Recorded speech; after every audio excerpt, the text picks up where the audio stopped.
제가 지금까지 보니까 저는 공부를 합시고 이 경제학을 한 40년 공부를 했는데 성공할 수 있는 객관적 조건은 다 애터미는 갖추고 있어요. 있는데 그렇다고 해서 아무나 성공하는 건 아니에요. 절대로 아무나 세상에 공짜는 없습니다. 그럼 뭐냐? 성공할 수 있는 객관적 조건은 갖추고 있는데 문제는 주관적 조건이에요. 나는 그뭐 어떤가? 이것을 HD, 인간 개발이라고 그럽니다. 인간 개발.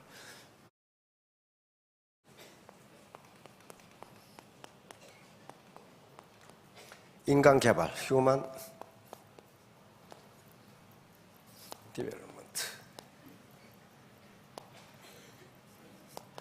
그러니까 이게 뭐냐면요. 지금 아주 고성능 컴퓨터가 있어요. 그런데 고성능 컴퓨터가 동일한 아웃풋을 생산하는 게 아니에요. 이 컴퓨터를 사용하는 사람의 능력에 따라서 고철일 수도 있고 캘큘레이터 수준일 수도 있고 어마어마한 아웃풋을 내는 컴퓨터가 될 수가 있어요. 그렇잖아요. 애텀이라고 하는 고성능 컴퓨터가 주어졌을 때 여기서 내가 어떤 아웃풋을 얻을 것인가 하는 문제는 다른 사람에게 달려있는 게 아닙니다. 누구 책임이에요? 그걸 인간 개발이라고 그래요.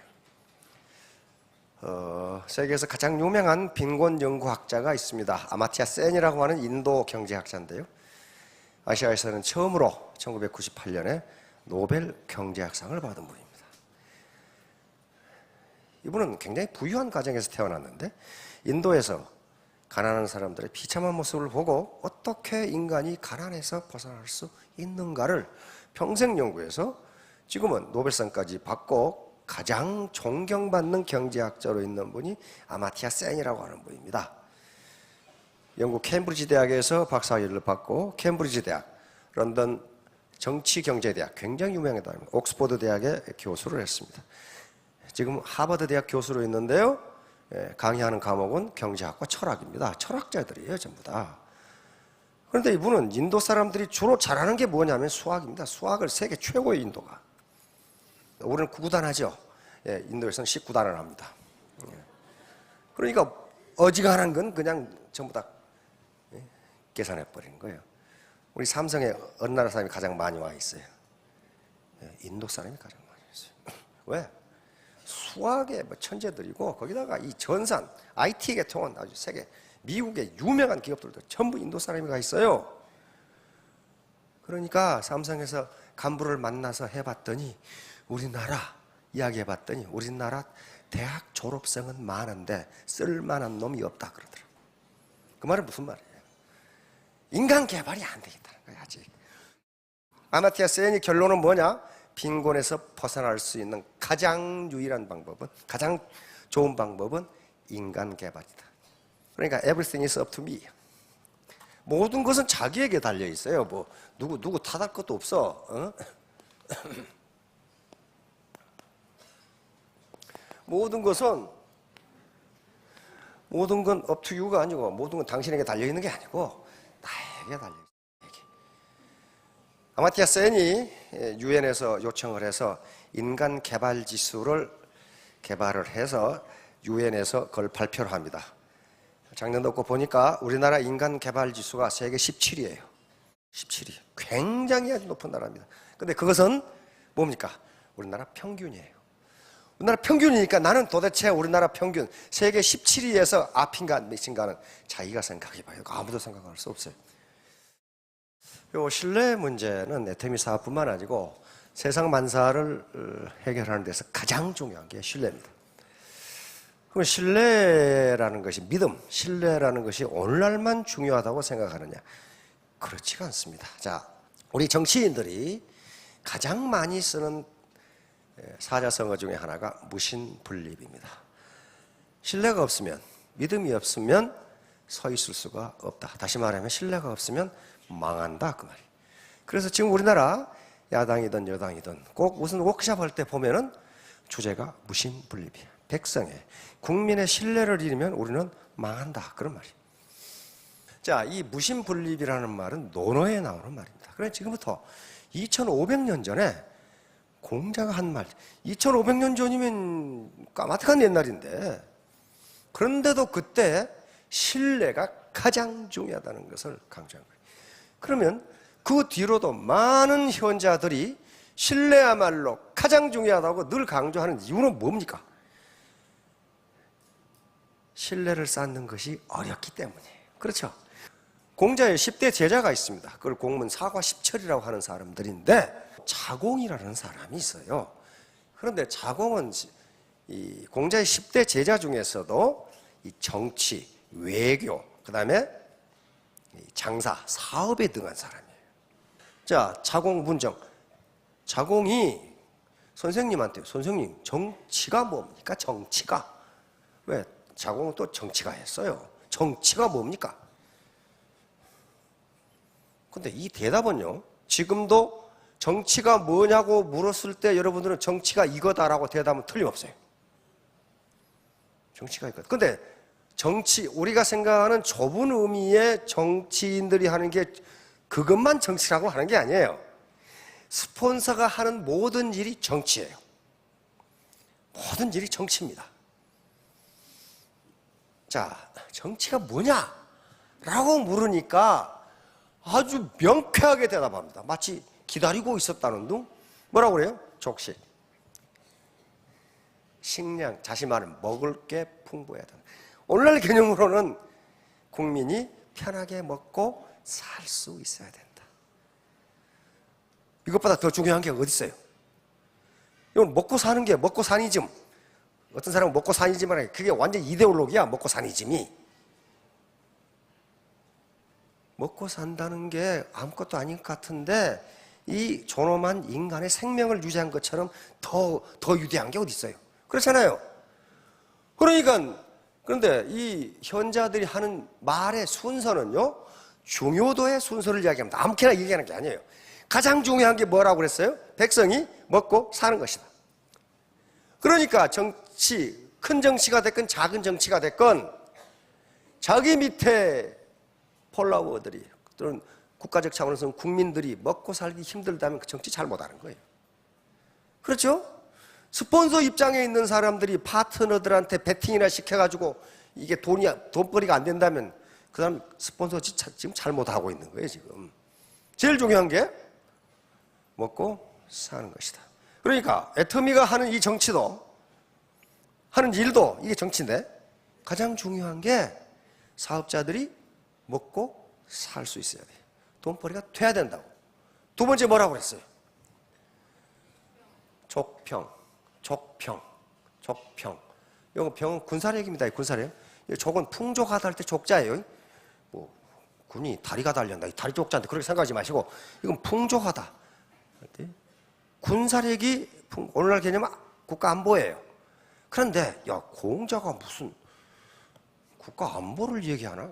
지금 그게 아니에요. 그게 아니고, 안보가 튼튼하지 않으면, 치안도 생각하셔야 됩니다. 치안까지를. 과거에 춘추 전국시대니까 이제 공자가 살았던 시대는 춘추시대입니다. 날만 새면 싸우던 시대예요. 그러니까 백성들이 계속 침략에 시달려서 죽고 맞아 죽고 얻어 죽고 굶어 죽고 그래. 그러니까 국가라는 것이 백성을 튼튼하게 지켜주지 않으면 백성이 죽는다, 그런 말이에요, 지금. 그러니까 모든 공자의 얘기는 누구를 중심으로 돼 있어요? 백성을 중심으로 돼 있습니다. 백성이 죽는다, 백성이. 세 번째 뭐라고 했어요? 민신지의. 요 은은 토시입니다. 어조사 어째. 백성이 믿게 만들어야 된다. 누구를? 조정을 믿게 만들어야 된다. 10대 제자들은 질문이 여기서 끝나는 게 아닙니다. 선생님, 그러면 이 셋 중에 부득이 하나를 없애야 한다면 뭘 없을까요? 그렇게 물은 거예요. 부득이 하나를 없앤다면 이 셋 중에 뭘 없을까요? 공자가 뭐라고 그랬어요? 거병, 군사력을 없애라. 최소한 먹고 살 수 있어야 된다. 군대고 나발이고 우선 먹고 살아야 된다. 그 외적이 침입해서 죽는 문제는 둘째 문제고 우선 먹고 살 것이 없으면 굶어 죽을 거 아니에요. 먹고 살아야 된다.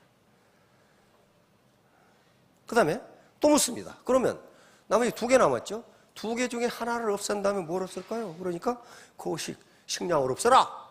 식량 없으면 죽는데. 그러니까 여기서 공자가 다시 설명합니다. 인간은 자고로 계유사. 모든 인간은 맞아 죽건 굶어 죽건 전쟁터에 죽건 죽게 돼 있다. 죽는단 말이에요. 인간은 어떻게 죽건 굶어 죽건 나이 들어 죽건 병들어 죽건 맞아 죽건 전쟁터에 나가 죽건 죽게 돼 있다. 그런데 이 말이 이제 이게 시작입니다. 민무신분립. 백성이 믿지 못하면 금방 망한다. 그런 말이에요 지금. 금방 망한다. 민무신분립. 파트너가 스폰서를 못 믿으면 그 조직은 금방 망해요. 많이 봤어요. 맨날 싸워 둘이. 맨날 싸워. 니년이 뭐시가 떡하쩌떡하 그러면서 가만히 들으면 아무것도 아니요. 그럼 둘이 계속 싸워. 그래가지고 그 밑에 파트너들이 똑똑하네. 둘이 하셔. 그리고 다 나가버리고 들어. 예. 그런 스폰서를 믿을 수가 없어요. 신뢰. 이 신뢰를 얻는다는 게 인간개발이에요. 이제 신뢰. 이 신뢰. 트러스트인데, 이 신뢰를 얻는다는 게 트러스트. 쉬운 일이 아니란 말이에요. 인간개발이 안 돼 있는 사람을 누가 어떻게 믿을 거냐 말이에요. 그래서 인간개발, 여기서 인문적 소양이라고도 할 수 있는데요. 인문적 소양은 인문학적 소양이 아닙니다. 인문학적 소양은 통상 인문학의 대표를 문사철이라고 합니다. 문학, 그 다음에 역사, 철학을 이야기하는데 그거 모른다고 해서 인문학적 소양이 없다. 그런 얘기가 아니에요. 제가 생각하는 인문학적 소양은 3가지입니다. 하나는 인간이야, 인간. 인간 그 자체. 대한 이해와 언행입니다. 그 실천이에요. 다른 사람을 내 돈벌이 수단으로 이용한다. 그럼 어떻게 됩니까? 인간 그 자체의 인격을 무시한 거예요. 다른 사람은 내가 썰먹을 도구가 수단이 아니에요. 인간 그 자체는 존재하는 것 자체가 목적이에요. 누구 목적을 달성하기 위해서 수단으로 존재하는 것이 아니라 그런 말이에요 지금. 내가 스폰서를 위해서 내가 앵벌이한다. 그 존재가 아니란 말이에요. 그러니까 맨날 싸운다는 건 뭐예요? 인간 그 자체에 대한 이해가 없는 사람. 2번째는 인간 그 자체. 2번째는 인간관계입니다. 인간관계에 대한 사람과 사람 사이의 관계예요. give and take라는 말이 있습니다. 줘야 받는다는 거예요. take and give가 아니에요. 어떤 사람은 take and give예요. 내가 먼저 받고 나중에 줘야지. 그러니까 인간관계에서 내 욕심만 챙기려고 하면은 그건 인문적 소양이 없는 사람이에요. 나만 똑똑하다고.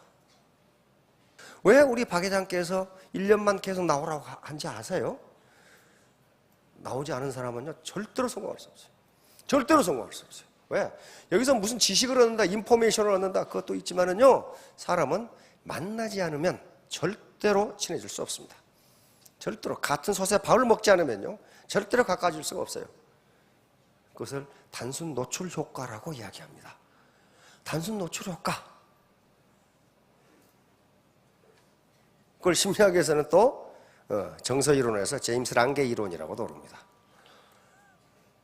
정이 들어서 만나는 거냐 만나니까 정이 든 거냐 그 얘기예요 지금. 에?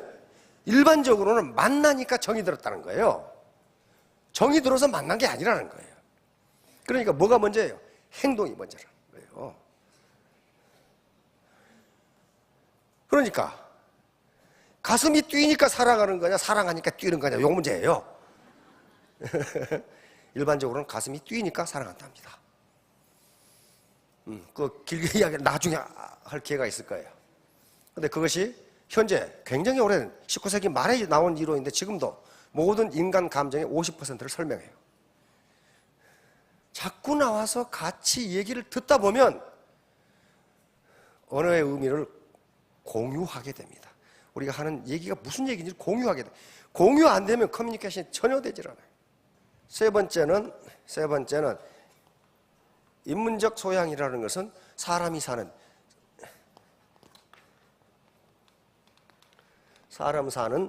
세상에 대한 이해입니다. 우리는 지금 산속에서 혼자 사는 게 아니에요. 사람 사는 세상에서 어울려 살아요. 이때 그러므로 남이 싫어하는 일은 내가 해서는 안 돼요. 빌딩 옆에 가면 담배 꽁초가 그렇게 많아. 담배 피지 말라니까 빌딩 돌아가가지고 피워. 산에서 정화하는 아저씨들 계시죠? 청소하는. 제일 불만이 뭐냐 하면은 제발 쓰레기를 길에다 좀 버려달라 이거야. 왜 그걸 모래 속에다 파묻어 놓냐 이거지.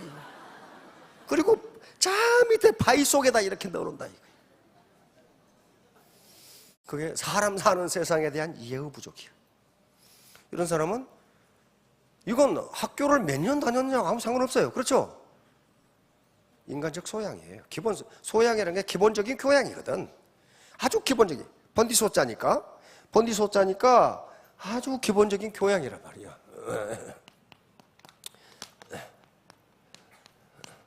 그러니까 이건 배워서 되는 일이 아니라고요. 인간 그 자체에 대한 일. 칸트가 한 얘기가 바로 그거예요. 인간은 목적이다. 존재 자체가 목적이다. 인간을 수단으로 이용하지 말라. 이것이 도덕률의 첫 번째예요. 다른 사람은 칸트가 하는 얘기가 네 목적을 위해서 집 밖고 써먹어도 좋은 존재가 아니다. 맞잖아요.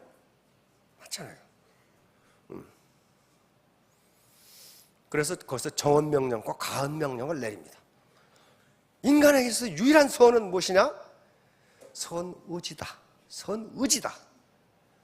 예를 들어서 여기 지금 아주 잘생긴 사나이가 의사인데 환자가 와서 아주 최선을 다해 치료했는데 환자가 죽었어. 결과만 놓고 보면 뭡니까? 범죄자야. 그렇죠? 죽였어. 칸토는 그걸 보고 선이냐 아니냐를 따지지 않았어요. 고치려고 최선을 다했다면 그 사람은 선한 사람이다. 이렇게 결론을 내려. 그래서 칸트의 도덕론은 목적론입니다. 결과론이 아니고 목적론이야. 내가 파트너를 위해서 최선을 다했는데 환경이 여의치 않아서 파트너가 돈벌이를 못했다. 그럼 그 사람이 선의지를 가졌다면 그 사람은 선한 거다. 이렇게 보는 거예요. 이런 것들이에요. 인간 그 자체에 대한 이해, 그리고 인간 관계에 대한 이해, 그리고 사람이 사는 사회에 대한 이해. 요걸 잘하면은 애터미 사업이 아니라도 성공하실 수가 있어요. 재계의혈이라는 말이 있습니다. 아무리 큰 뚝도 개미 구멍으로 무너질 수 있다는 거예요. 다 잘하는데 조그만 거 잘못해가지고, 또는 조그만 것 더 잘해가지고 인정을 받는 경우가 있습니다. 제 친구들이 기업의 CEO로 있는 사람이 많습니다. 전무라든가 상무도 있어요. 그 사람들한테 얘기해보면 밑에 부하들은 모르는 것 같은데 다 보고 있답니다. 일거수일투족을. 그래서 아침에 30분씩 일찍 출근하는 젊은이가 있으면 저는 괜찮은데? 겉으로 표현을 안 해요. 30분 일찍 출근해서 문 열고 환기하고 청소하고 그걸 하는 거란 말이에요. 그게 어려워요? 그거 하버드 나와야 할 수 있어요? 아니에요. 그런데 어떤 놈은 유능한데 꼭 10분씩 늦어. 출근하는데. 그러면 절대로 중요한 보직을 주지 않는답니다. 저런 거 하나 못 지킨 놈이 어떻게 큰일을 하겠느냐. 그러니까 인간은 그 전체 능력을 보고 평가하는 게 아니에요. 조그마한 행위 하나가 그 사람을 그렇게 평가하게 만들어. 못 믿게 만들어. 못 믿게. 믿을 수가 없다. 이게 장자에 나오는 얘기인데요. 신뢰가 얼마나 무서운가를 보여주는 겁니다. 이 장자가 한 얘기입니다. 미장이 이 횟가루 바르고 하는 미장이가 있었는데 그 친구가 목수하는 석이라는 친구가 있는데 도끼를 얼마나 잘 휘두르냐면은 자기 친구 여기다가 진흙을 파리 날개처럼 붙여놓고 그걸 도끼를 휘둘러서 코는 하나도 안 다치고 진흙만 떼어나는 그 말을 들은 송나라의 원군 이런 사람이 그런 놈이 있어? 그러면 그 자식을 불러와라.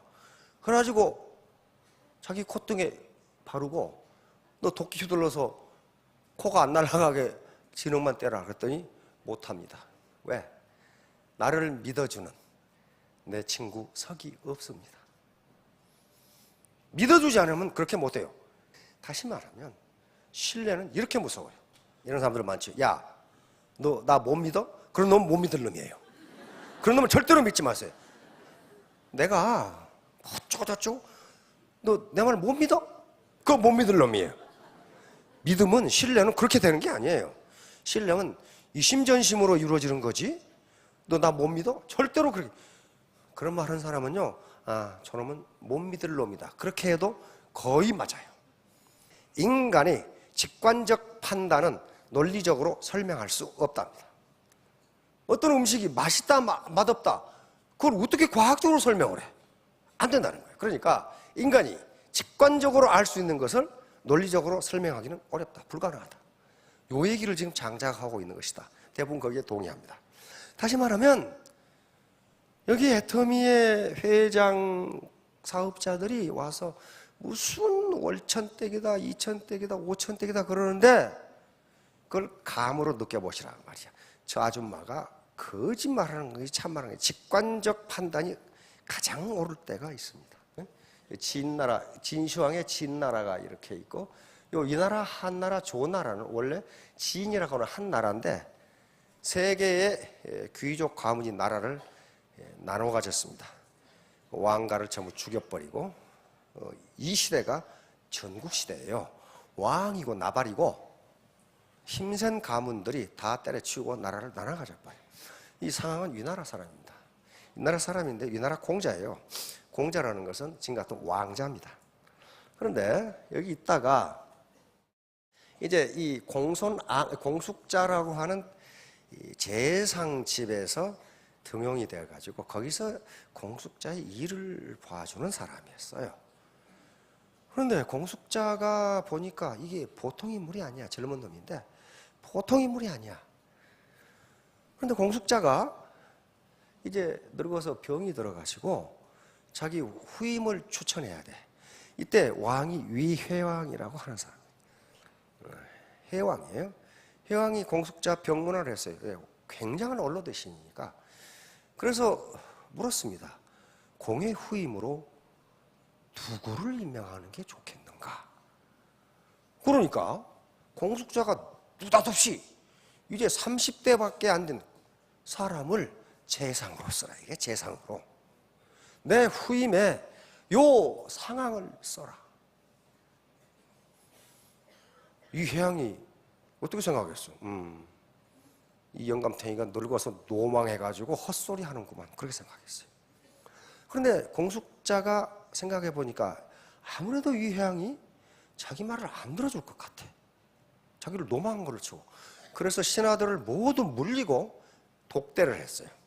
독대. 이 왕을. 그래서 상황을 재상으로 쓰십시오. 만약에 재상으로 쓰기 싫거든 지금 당장 죽이세요. 이 사람을 죽이지 않으면 우리는 저놈 때문에 망할 겁니다. 그것도 안 들어줬어. 그러니까 알겠다고 나갔어. 근데 직관이라는 게 있죠. 알겠다고 나갔지만은 말을 안 들어줄 것 같아. 그래서 상황을 불렀어. 자기 교수는 가시인이죠. 여보게 미안하네. 내가 이만저만해서 왕에게 자네를 등용하라고 했는데 아무래도 등용하지 않을 것 같아. 내가 자네를 당장 죽이라고 했으니까 어서 도망가게. 그랬단 말이에요. 그러니까 상황이 역시 인물이죠. 나를 등용하지 않는다면 죽이지도 않을 겁니다. 나를 우습게 봤다 이 말이에요. 그래서 그냥 있었어. 그랬더니 과연 등용도 안 하고 죽이지도 않았어. 그런데 이 상황이 진나라로 갑니다. 진나라로 가서 역시 진시황은 보는 눈이 있어요. 이 젊은 놈을 재상을 시킵니다. 이때부터 진나라는 아주 굉장한 국력을 키우면서 결국 여기를 위를 쳐가지고 이 나라는 수도를 대량 양이라는 곳으로 옮깁니다. 맹자 첫머리에 나오는 양해황 장구라는 게 바로 이 얘기예요. 이때 얘기. 맹자가 그때 가서 만났거든요. 스폰서 여러분, 밑에 상한 같은 놈이 들어왔는데 그 우습게 보지 마라 이 말이야. 그놈이 규정에 따라서 다른 라인으로 가면 그 라인 죽어버리고 다른 라인 걸 수가 있어. 사람을 외모로 평가하지 말라는 거예요. 학력이 어떻고 경력이 어떻고 가방끈이 어떻고 그 아무 소용 없어요. 아무 소용 없어요. 그래서 일반 수학과 비즈니스 수학. 일반 수학은 99, 100-1은 99가 됩니다. 비즈니스 수학은 그게 제로가 될 수가 있어요. 애터미 사업에서 애터미 사업의 예를 들면 사소한 것 하나가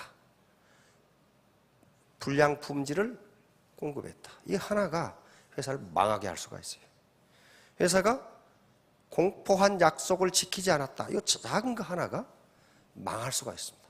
그럼 개인도 마찬가지예요. 스폰서가 말 다르고 행동 다르다. 그건 신뢰할 수 없어요. 신뢰할 수 없습니다. 왜 나는 가난한가? 왜 나는 가난하게 사는가? 이 가난에서 벗어나면 어떻게 해야 되는가? 그 다음에 왜 노사분규는 일어나는가? 왜 사회는 이렇게 작동되는가? 역사는 어떻게 흘러가는가? 정치란 어떻게 되는 것인가? 국제사회는 어떻게 돌아가는가? 여기에 다 들어있어요. 아주 간단한 것에 다 들어있어요. 우리는 자본주의 시장경제라고 하고 북한은 사회주의 체제라고 그러는데 도대체 그놈의 체제는 무엇인가? 우리가 통상 이야기할 때 세상 인심이 그렇게 아니야 라고 얘기했을 때 그런 말 하죠. 세상 인심이 이게 아니야. 근데 그 세상이 뭐예요? 그 세상이 뭐냐고 도대체. 세상 인심이 그렇지 않다고 그러는데 그 말하는 세상이 뭐냐고 도대체. 사회가 그렇게 안 돌아가 했는데 그 사회가 뭐냐고요. 그 추상적인 개념이에요. 굉장히 추상적인 개념. 그러면 우리가 사는 사회가 어떤 원리에서 작동되는지를 알면은 그게 이해가 돼요. 아, 그렇구나. 그렇게 작동되는구나. 그러면 세상 만사의 모든, 신문에 나는 모든 것을 이해할 수가 있어요. 애터미 와서 돈을 버시려고 그러는데, 돈을 버시려고. 근데 돈을 번다는 게, 그 거룩한 일이에요. 왜? 정당한 세금을 내고 돈을 버는 것은 국가에 기여하는 겁니다. 그렇죠? 미국에서 가장 애국자를 누구를 칩니까? 세금을 많이 낸 사람이에요. 세금을 많이 낸 사람. 미국에서 가난뱅이는요, 엄청난 사회적 소외를 당해요. 말이야, 기업의 땅에서 말이야. 국가가 주는 것이라 처먹고 살고 말이야. 열심히 일해서 세금을 많이 낸 사람을 미국에서는 가장 애국자로 칩니다. 왜? 모든 사람에게 똑같은 기회가 주어졌는데, 가난하다는 것은 미국에서는 어떻게 보냐면 게으르다고 보는 거야. 게으름뱅이라고 보는 게 게으름뱅이. 돈을 벌려고 오셨어요. 소득. 가만히 있으니까 돈이 벌렸다? 에이, 그건 없어요. 가만히 있는데 돈 벌 사회가 어딨어? 그건 지구상에 없어요. 애터미에서 돈을 번다? 소득을 얻었다? 이거 뭐 때문에 그래? 도대체 뭐 때문에 버는 거냐고. 가만히 있으니까 벌렸다? 에이, 그런 게 아니에요. 소득은요, 반드시 생산이 있어야 돼요. 생산. 이게 인컴이고, 이건 프로덕션. 생산이 있어요. 뭔가 생산을 해야 소득이 생기는 거예요. 생산을 안 했는데 어떻게 소득이 생겨? 생산은 자본주의 경제학에서 생산은 이렇게 정의합니다.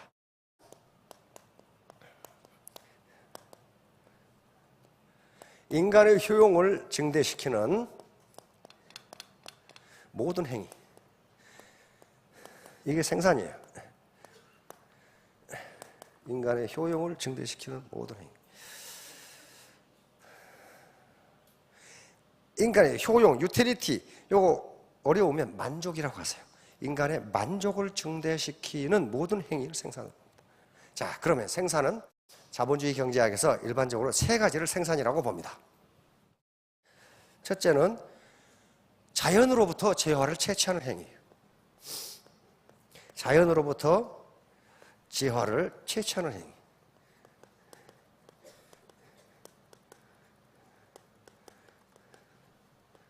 자연으로부터 재화를 채취하는 행위. 이게 뭐가 있어요? 바다에서 고기를 잡아. 고기 자기가 만들었어요, 지금? 아니에요. 있는 걸 잡아낸 거예요. 산에서 돌을 캐내. 자연을 채취한 거죠. 산에 있는 나무를 베어내. 산에서 나무를 뜯어. 그렇죠? 논에서 벼를 수확해. 이게 전부 뭐예요? 생산활동이에요. 두 번째,